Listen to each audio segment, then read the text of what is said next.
And our word for today on this Monday of the first week of Lent, this Monday, February the 19th, our words for today. Why words? Because I just like to annoy Father Mark Davis. Our words for today, be holy. No, it's be the holy. word of the day.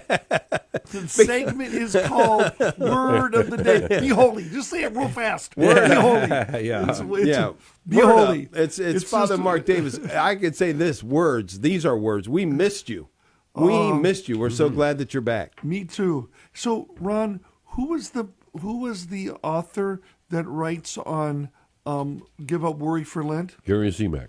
And where's he going to be? He is going to be at St. Ignatius in Oregon. Is that tonight? Tonight. Started last night, and it goes tonight and again tomorrow night. I think a bunch of my parishioners really wanted to go, but they're just too nervous and worried too much about it. Let worry go, baby. Go see Gary. So, be holy. This comes from Leviticus. Now, this first reading, the Lord is telling Moses, go tell the people to be holy like I'm holy.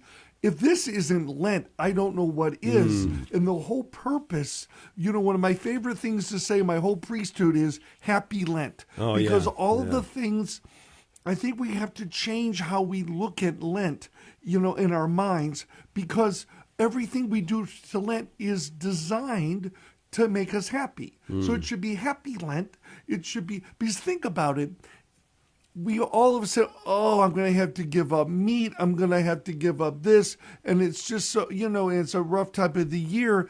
And it's interesting, when it comes to moral self-sacrifice, we have couched Lent in this negative light. But think about it. If somebody said, if we knew a young person that wanted to be an Olympian swimmer, we're just assuming they're up at 4:30 every day, and and go swimming before high school and before grade school. We just assume it, and we assume that they're not going to have any social life, that they're going to be swimming every day. But nobody is going to say how awful that is. Right. They're going to say, wow, that's the sacrifice it takes in order to do that. Nobody is going to say, why is there boot camp before the military? They're not saying that it's pleasant and something you have to endure, but nobody is saying how awful it is or questioning that that's what has to happen.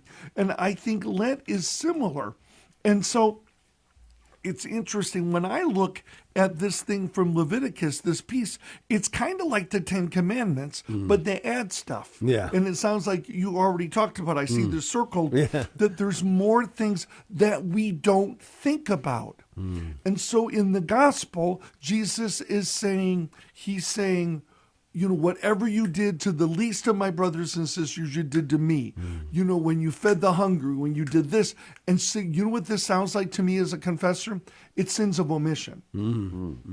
So what do we forget to do? What reminds me of two guys in their 80s, are over at one of the guys' house for dinner. The wives are in the kitchen. They're sipping wine, and this is about 20 years ago, and they're saying, hey, we watched this late night talk show the other day. What was his name? He had big chin. He had lots of cars, and it was a bluebird. What are those? You mean a blue jay? Yeah, Jay Leno. That's who it was. And the other guy says, yeah, my wife and I went to a movie the other day, but I can't remember the name of it. Flower. What's a common flower? Dandelion? No. Tulip? No. The one with thorns, it's red. Oh, rose. He said, that's it. Rose. Hey, Rose, what was the name of that movie we saw the other day? And then there was the guy who'd been married. He forgot their 40th wedding anniversary. She is livid at him. Said, look, I give you one day, or I am never going to talk to you again. So tomorrow morning, I'm going to park my car in the street. When I get up tomorrow morning and look in that garage, there better be something silver and shiny that goes from 0 to 200 in under 4 seconds. So the next morning, she gets up, and there in the empty garage stall is a small box with a bow on it. She opens it up, and it's a brand new silver scale. Her husband has been missing since Thursday. So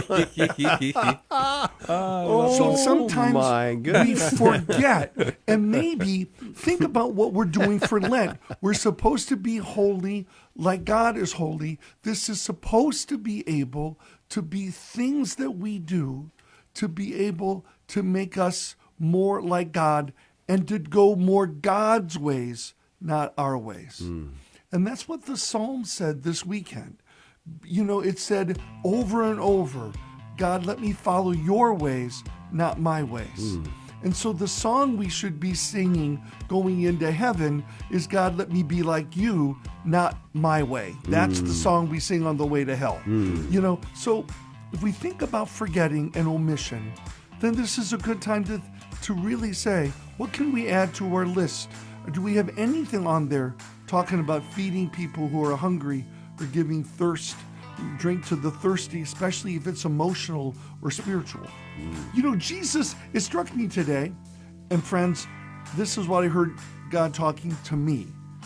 I really heard Jesus saying to me, Jesus didn't say, you know, feed people if they can prove they're not going to use their money for drugs or something else. So if people are needy, you don't have to give them everything you own, but are we really trying to help people and do something and not just be about ourselves this Lent? Have a happy Lent.